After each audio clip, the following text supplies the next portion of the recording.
जब भी लोग फोटोग्राफी सीखना चालू करते हैं तो उनका बहुत सारा टाइम जो है वो सेटिंग सीखने में चला जाता है। शटर स्पीड, एपर्चर, आईएसओ या फिर कॉम्पोजिशन रूल्स सीखने में चला जाता है, जैसे कि लीडिंग लाइन हो गया या रूल ऑफ थर्ड हो गया या फ्रेमिंग हो गया या फिर और दूसरे टेक्निकल इन्फॉर्मेशन सीखने में उनका बहुत टाइम चला जाता है। और ये सारी चीजें सीखते सीखते दिमाग में इन्फॉर्मेशन ओवरलोड हो जाता है, जबकि एक्चुअल फोटोग्राफी करने में टाइम जो है नए फोटोग्राफर्स जो हैं वो कम देते हैं। इस वीडियो में मैं आपको ऐसी 7 फोटो लेने के बारे में बताऊंगा जिसको अगर आपने लेना सीख लिया तो आपकी बहुत सारी टेक्निकल इन्फॉर्मेशन जो है वो क्लियर हो जाएगी और आपको बहुत सारी टेक्निकल चीजें आ जाएंगी अपने आप।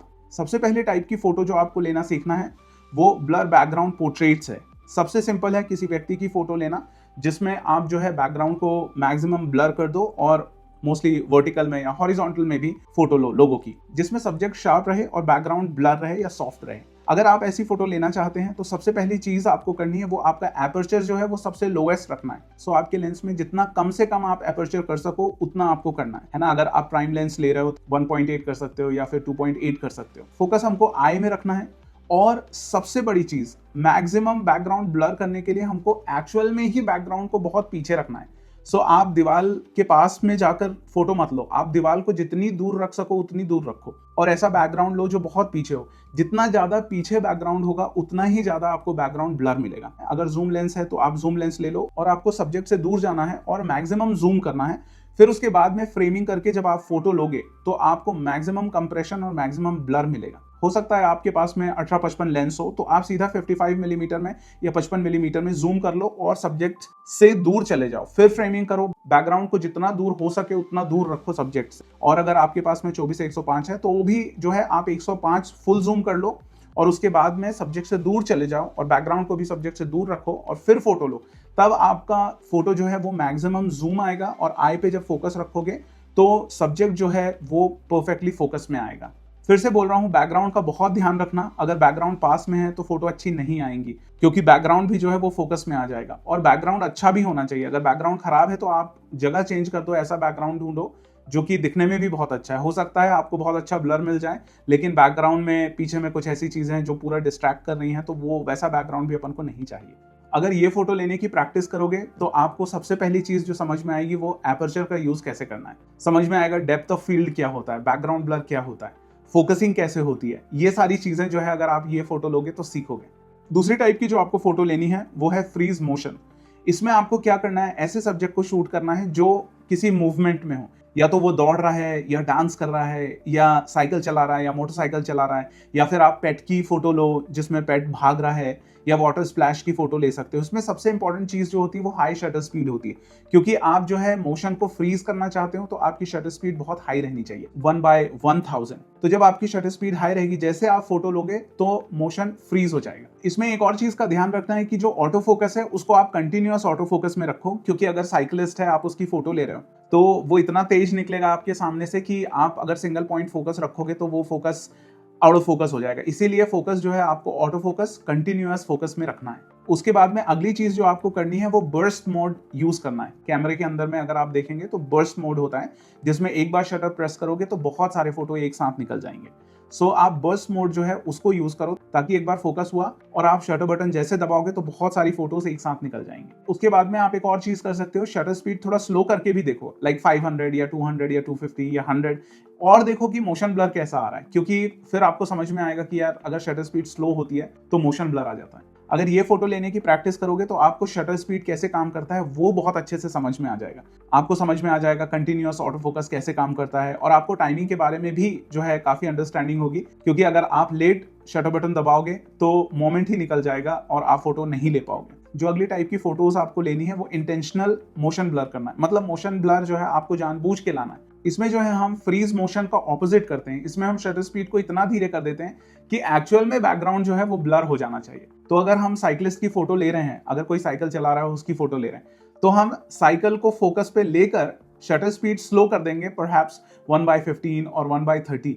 जैसे साइकिल मूव होगी तो हम शटर बटन दबाकर कैमरे को भी मूव करेंगे। उसमें क्या होगा कि साइकिल तो फोकस में आ जाएगी बट बैकग्राउंड जो है उसमें ब्लर आ जाएगा और वो एक मोशन का फील देता है। बहुत ही अच्छी फोटो लगती है वो।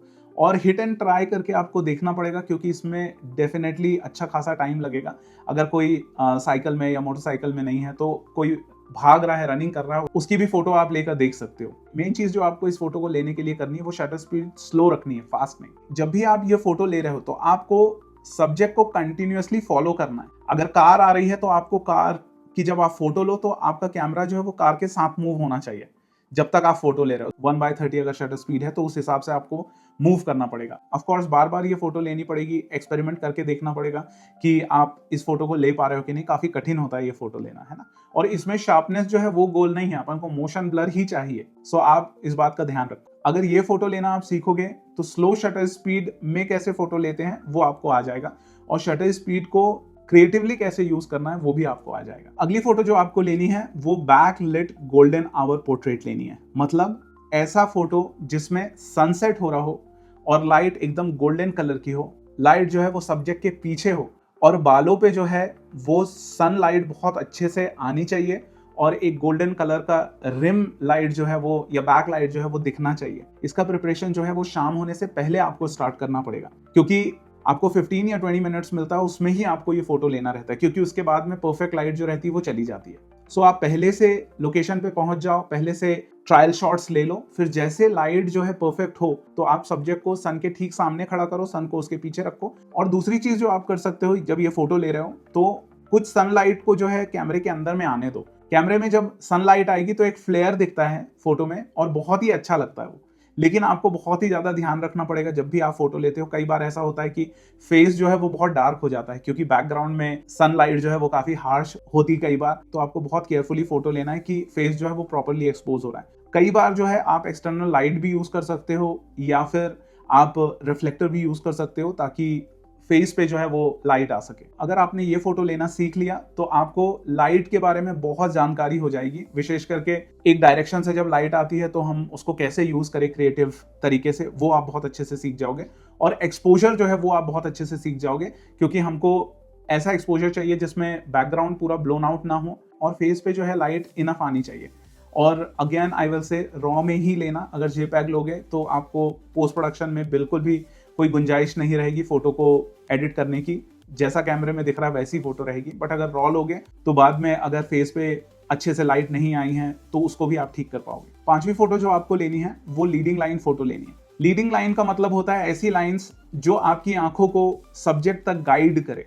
अब ये कुछ भी हो सकता है, चाहे रोड हो सकता है या ब्रिज हो सकता है या सीढ़ियां हो सकती है, कॉरिडोर हो सकता है, फेंस हो सकता है, किसी टाइप की भी रोड हो सकती है। तो जब भी आपको ऐसी कोई चीज दिखे, चाहे रेलिंग हो या रोड हो या ब्रिज हो, आप सब्जेक्ट को जो है वो उस लाइन पर ही खड़ा करो और लो एंगल से या हाई एंगल से आप फोटो जो है ट्राई कर सकते हो लेने की। आप सिमेट्रिकल फोटो भी ट्राई कर सकते हो, जैसे अगर ब्रिज जा रही हो सीधी ऐसी सब्जेक्ट को बीच में रख दो और उसके बाद में आप जो है सेंटर से फोटो लो ताकि दोनों साइड जो है सिमेट्रिकल दिखे। वो फोटोज भी बहुत अच्छी लगती है। अगर ये फोटो लेना आप सीख गए तो एक बहुत ही अच्छा कॉम्पोजिशन रूल सीख जाओगे पहला तो, और दूसरा लोगों की विजन को आप कैसे कंट्रोल कर सकते हो या फिर उनके अटेंशन को आप सब्जेक्ट तक कैसे लेकर जा सकते हो किसी भी फोटो में, वो चीज आपको बहुत ज्यादा क्लियर हो जाएगी। छठवीं फोटो जो आपको लेनी है वो लो लाइट या नाइट फोटो लेनी है। सनसेट के बाद में बाहर जाओ, फ्लैश गन मैं बोलूंगा मत यूज करो। जो अवेलेबल लाइट है, स्ट्रीट लाइट हो या शॉप की लाइट हो, ऐसी कोई लाइट आप ढूंढो जहां पर आप किसी व्यक्ति को या किसी भी सब्जेक्ट को आप जो है रख सकते हो। और जितनी भी अवेलेबल लाइट है उसको कैसे यूज करना है वो सीखना है अपन को सीखना है कैसे अपन को आईएसओ कंट्रोल करना है और कितने आईएसओ में ब्लर आ जाता है और कितना आईएसओ बेरेबल है। मोस्ट ऑफ द टाइम ज्यादातर लोग ये बोलते हैं कि 800 आईएसओ रखो या 1000 रखो या 1200 रखो। आप डिफरेंट आईएसओ में आपको ट्राई करना है फोटो लेकर कि फोटो किस में अच्छी दिख रही। और इस बात का भी ध्यान रखना, कई बार फोटोज जो है कैमरे में बहुत अच्छी लगती है क्योंकि स्क्रीन छोटा रहता है, लेकिन जब आप उसको वापस लाकर कंप्यूटर में खोलते हो तो बहुत ज्यादा ग्रेन्स या नॉइस आ जाता है लो आईएसओ में। सो आप इस बात को भी सीखोगे जब आप लो लाइट फोटोग्राफी या नाइट फोटोग्राफी करोगे। नाइट फोटोग्राफी आप जब भी करो तो आप शटर स्पीड जो है वो जितना मिनिमम रख सको उतना रखो, या नाइट फोटोग्राफी करो तो एपर्चर को मिनिमम में रखो, जितना मिनिमम कर सकते हो उतना रखो, क्योंकि जितना मिनिमम एपर्चर को रखोगे उतना ही लेंस की ओपनिंग ज्यादा रहेगी और ज्यादा लाइट अंदर आएगी कैमरे के सेंसर पर। शटर स्पीड जो है वो आपको कम रखना है, इतना कम नहीं कि मोशन ब्लर आ जाए और इतना ज्यादा भी नहीं कि कैमरे के अंदर लाइट ही नहीं आ पा रही। एक रूल जो होता है शटर स्पीड का, वो जितना आपका फोकल लेंथ हो उतना आपका शटर स्पीड होना ही चाहिए। सो मान लीजिए अगर 50 mm लेंस यूज कर रहे हो तो कम से कम 1/50 शटर स्पीड तो होना ही चाहिए। और सेफ साइड में 1/80 या 1/100 आप शटर स्पीड कम से कम रखना ही चाहिए। उसके बाद में आप ISO जो है वो 800 ट्राई कर सकते हो, 1000, 1200, you can go up to 1600 और कई केस में 3200 ISO भी आप जा सकते हो, 6400 भी जा सकते हो। 6400 में बहुत सारे ग्रेन्स आएंगे, लेकिन अगर आप 6400 को ब्लैक एंड व्हाइट कर दो तो फोटोज बहुत क्रिएटिव लगती हैं। सो आप आउटडोर जाकर लो लाइट में फोटो लेकर देखो, 6400 ISO तक जाओ और देखो कि वो फोटो कैसे लगती है। उसको वापस जब आप एडिट करते हो तो ब्लैक एंड व्हाइट करके कॉन्ट्रास्ट वगैरह कम ज्यादा करके देखो, काफी क्रिएटिव लगती है वो फोटो और बहुत अच्छी भी लगती है। अगर लो लाइट फोटोग्राफी करने की प्रैक्टिस करोगे तो आपको एक्सपोजर ट्रायंगल बहुत अच्छे से समझ में आ जाएगा। आपको समझ में आ जाएगा एपर्चर कैसे यूज करना है, शटर स्पीड कैसे यूज करना है और ISO कैसे यूज करना है। और आप ये भी सीख जाओगे कि अगर शटर स्पीड लो करते हैं तो उसका क्या इफेक्ट होता है फोटो में, और ISO बहुत ज्यादा बढ़ा देते हैं तो उसका क्या इफेक्ट होता है, या एपर्चर कम करते हैं तो उसका क्या इफेक्ट होता है। तीनों चीजें साथ में मिलकर कैसे काम करती है, ये आपको लो लाइट फोटोग्राफी में बहुत अच्छे से समझ में आ जाएगा। सातवीं और आखिरी फोटो जो आपको लेना सीखना है वो है एनवायरमेंटल पोर्ट्रेट्स लेना। ये definitely one of the hardest photo है, क्योंकि इसमें आपको सिर्फ सब्जेक्ट की फोटो नहीं लेनी है, बट आपको बैकग्राउंड की भी फोटो लेनी है या एनवायरनमेंट की भी फोटो लेनी है। और ये नहीं कि आप बैकग्राउंड ब्लर कर दिए, ऐसा नहीं करना है, आपको एनवायरनमेंट की फोटो जानबूझ कर लेनी।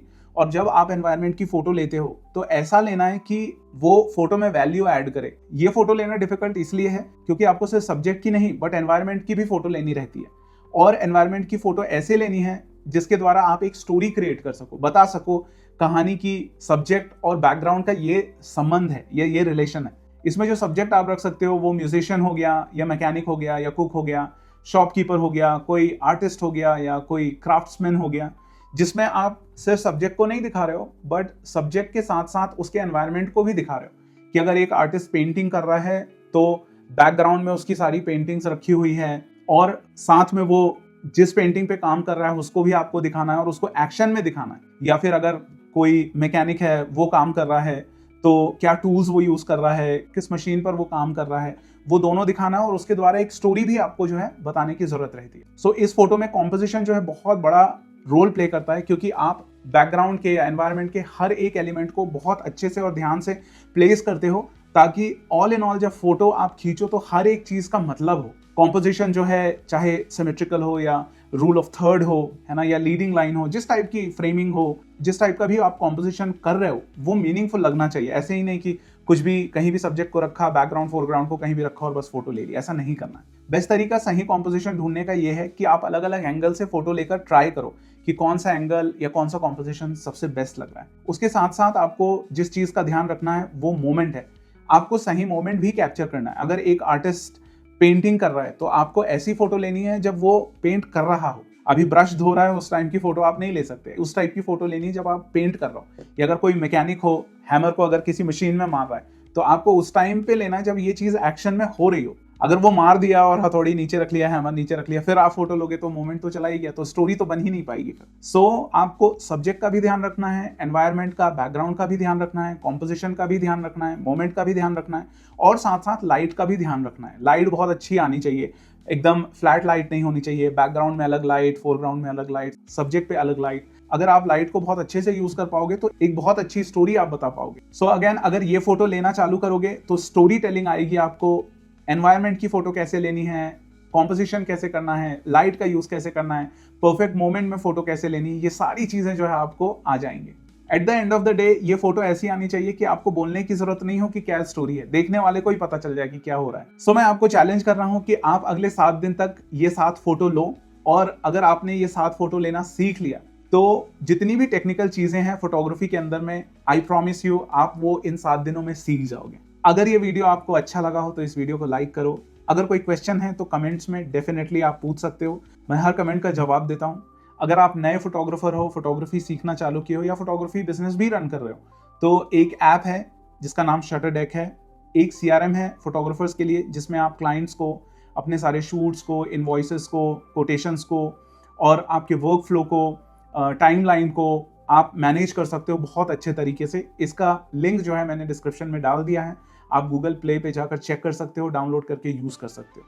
Thank you so much for watching this video. मैं आपको अगले वीडियो में फिर मिलूंगा। Thank you.